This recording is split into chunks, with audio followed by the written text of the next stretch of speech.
My father always said that the worst decisions you'll ever make are the ones that look, in the moment, like the only decent thing to do.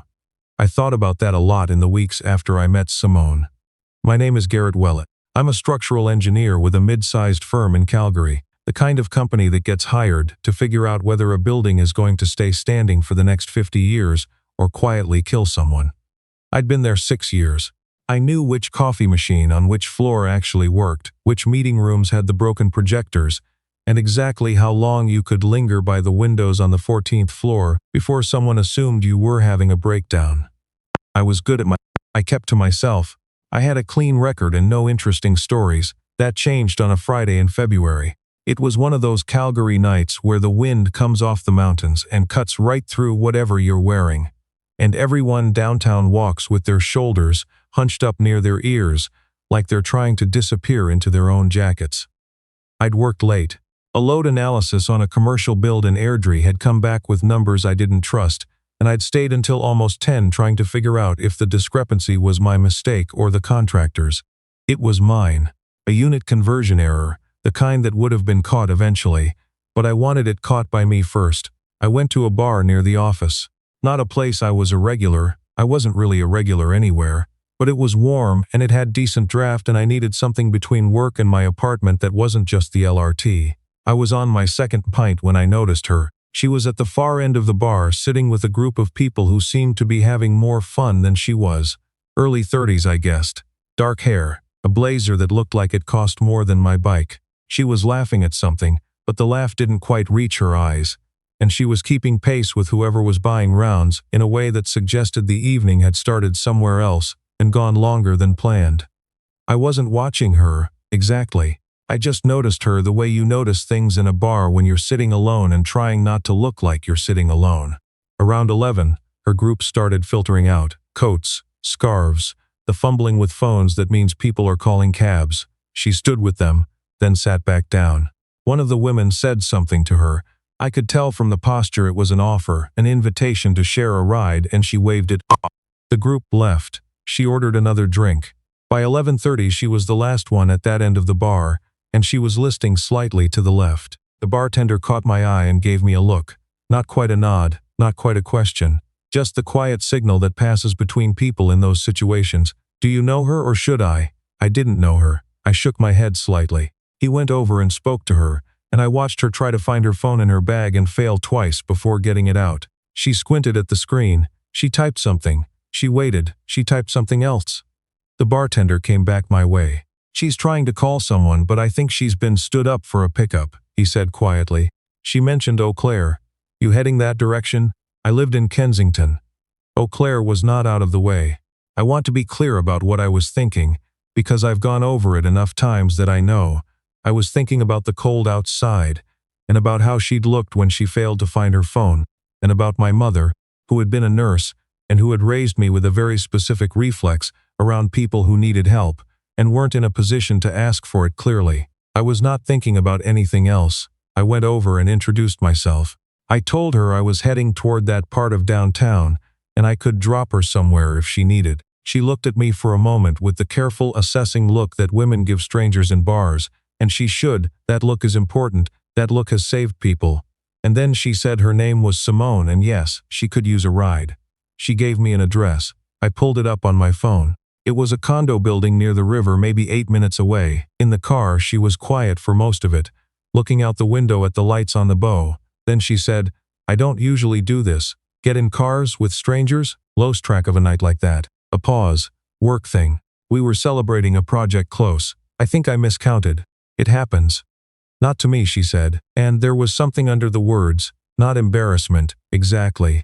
More like the specific frustration of a person who has very high standards for herself and has just failed to meet them. I pulled up to her building. She got out carefully, holding the door for a moment.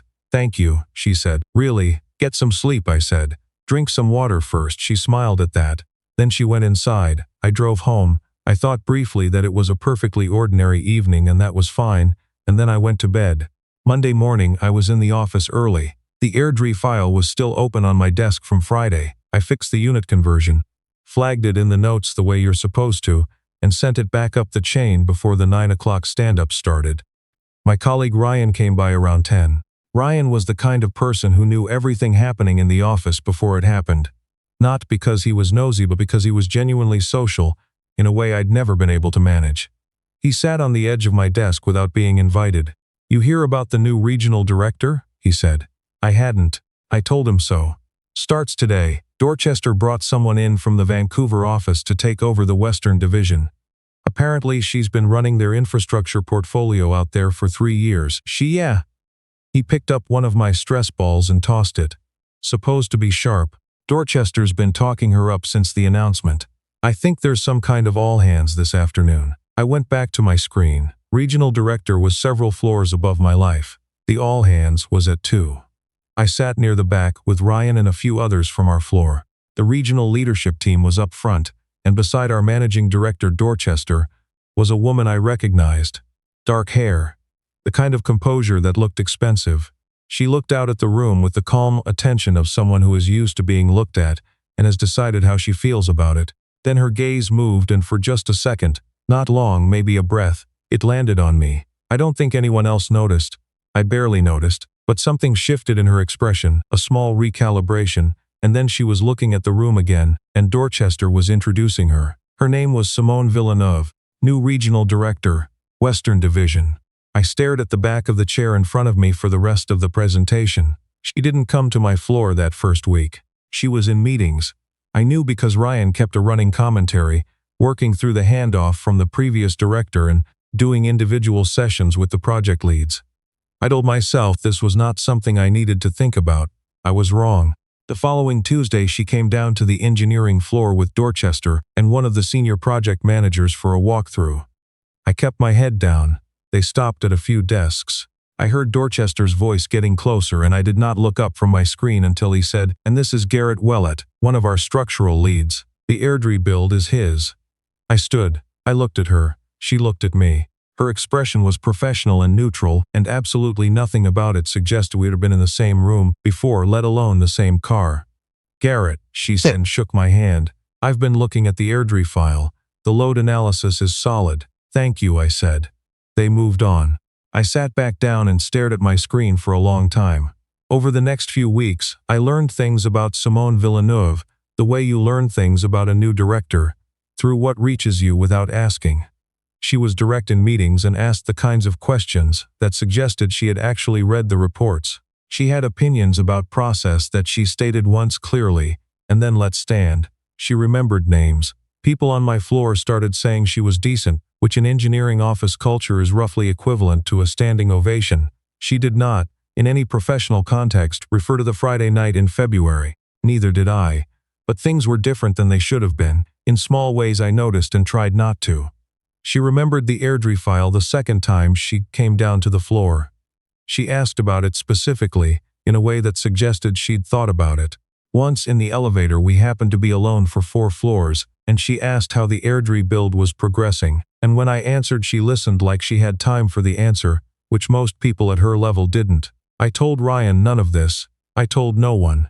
In March, a file came through with my name on it for a new project.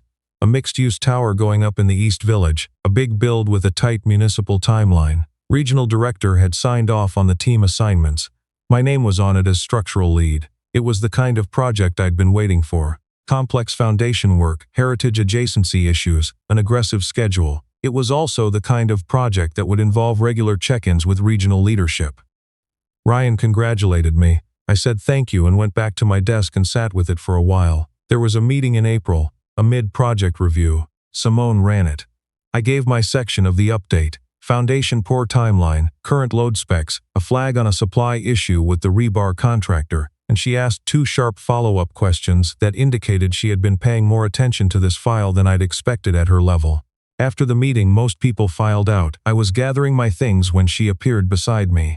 "Garrett, Simone." I used her name without thinking about it and then thought about it. She didn't flinch. "The rebar issue.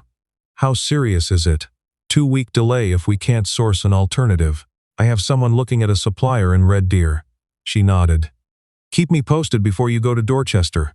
I'd like to understand it first, of course." There was a pause, the kind that had some weight to it. "I owe you a thank you," she said. that I wasn't able to give in an appropriate context. I didn't say anything. February was not my best night, she said. I want you to know I haven't forgotten that it was handled with. She considered her word choices. A lot of discretion. It wasn't a situation that needed anything else, I said. She looked at me for a moment. Then, the Red Deer supplier. If the numbers work, just send me a note before the EOD meeting. She left. I stood there for a few seconds in the empty meeting room, and then I picked up my things and went back to my floor. I did send her the note, she replied within the hour. Go ahead. Good call. 2 words and a period. I read them an unreasonable number of times. The trouble started with a man named Brett. Brett worked in business development, which meant his job was to bring in clients and glad hand at industry events, and generally exist in the parts of the company that had carpet on the floors instead of exposed concrete. He had been at the firm about 2 years. He wore the kind of blazer that costs too much for what it is, and he had the confidence of someone who had been told he was exceptional, often enough that he'd stopped questioning it. I didn't know Brett well. I didn't need to. But I knew he'd been at the same work event in February, the Project Close Party. Ryan had mentioned it in passing. I hadn't put it together at the time. Brett came by my desk in late April. He sat where Ryan usually sat, and he didn't pick up the stress ball, which somehow made it worse. So you and Simone, he said. I looked at him. Pardon? I saw you two after the review meeting. He said it lightly. But it wasn't nothing. Looked like a pretty comfortable conversation for an engineer and a regional director. We were talking about the rebar file. Right. He smiled. He had the kind of smile that knew things. I was at the trolley in February. I saw her leave with you. I kept my face neutral. I gave her a ride home. She needed one. End of story. Sure, he said and stood up. I'm just saying. Interesting is all. He left. I went back to my screen and felt the particular coldness of knowing that someone had decided to care about something that was not their business. 3 days later, Dorchester asked me to come to his office. He was at his desk. Brett was sitting to the side, casual as a man who had arranged a seating chart he wasn't going to admit to. Dorchester was a careful man. He'd been managing director for 11 years. He didn't say things without choosing them. Garrett, he said. I want to give you a chance to talk to me about the East Village project. Of course, Brett brought something to my attention. A concern about relationships within the team structure. I looked at Brett. Brett was looking at his hands. I said I met Simone at a bar in February before I knew who she was. She needed a ride home. I drove her. We didn't speak again until she joined the firm. I have said nothing about it to anyone because there was nothing to say. If that's the concern, then the concern is based on nothing. Dorchester said, Brett has suggested the project assignment may have been. The project was assigned 2 weeks after she arrived, I said. The Airdrie file was the one she'd have seen. I can pull the assignment logs if that's helpful. Dorchester looked at Brett. Brett, to his credit, didn't say anything. He just looked like someone recalibrating. I appreciate you coming in, Dorchester said. I went back to my desk.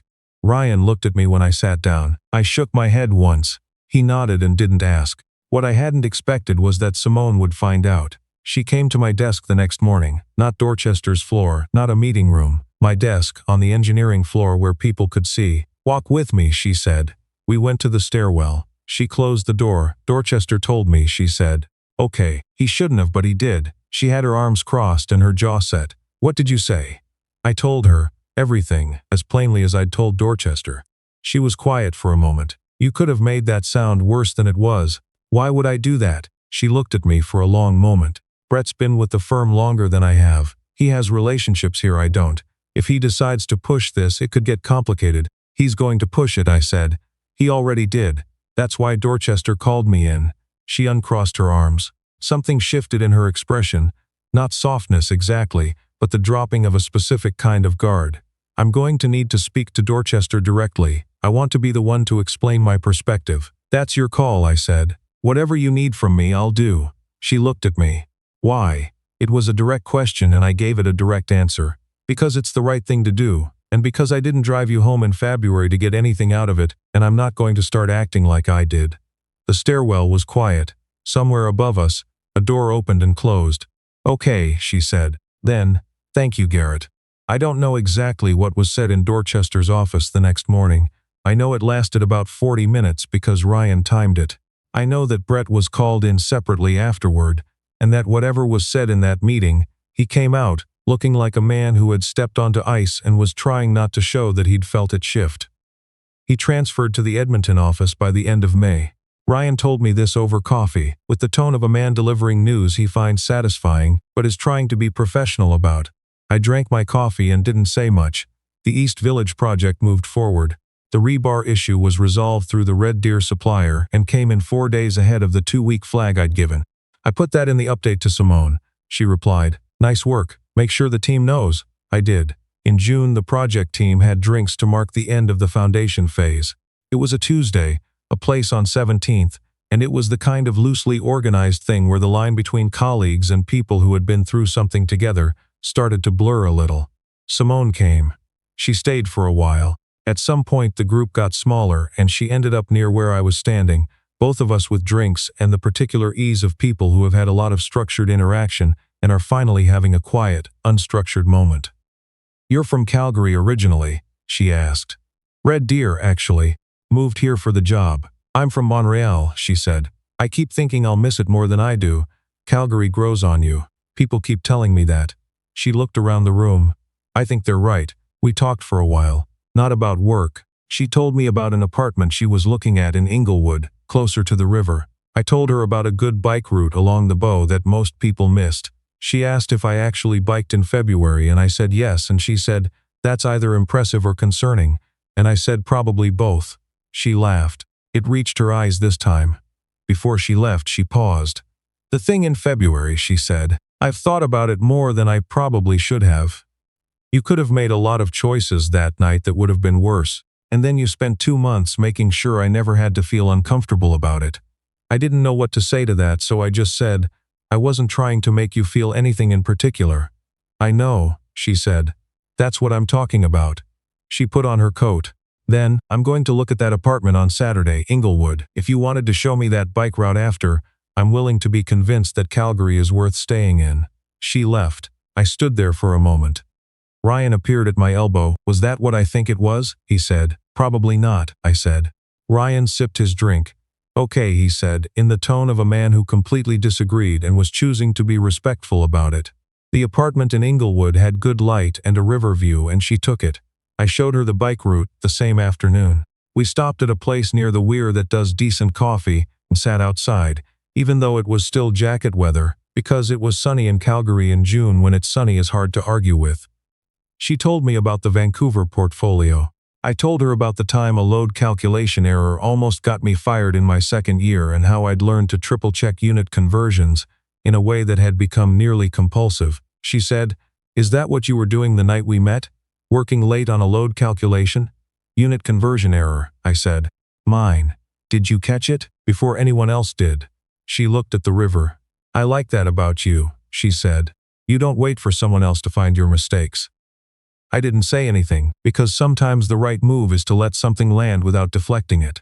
We stayed longer than we'd planned. The coffee got cold. We ordered more. On the way back, she said, "I want to be clear about something.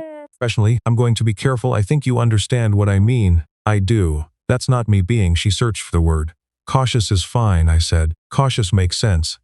She nodded. "Okay. Good." The sun was lower by then, throwing that specific late afternoon Calgary light across everything, the kind that makes the city look like it's trying to be somewhere warmer. We walked back along the river. There was nothing formal about any of it. She pointed out a detail on an older building along the path, a brick cornice that had been recently repointed, and asked what I thought of the work, and I told her it was solid, done right, built to last. She said, "Good. I like things that are built to last." I'm fairly sure she wasn't only talking about the brickwork. I wasn't either.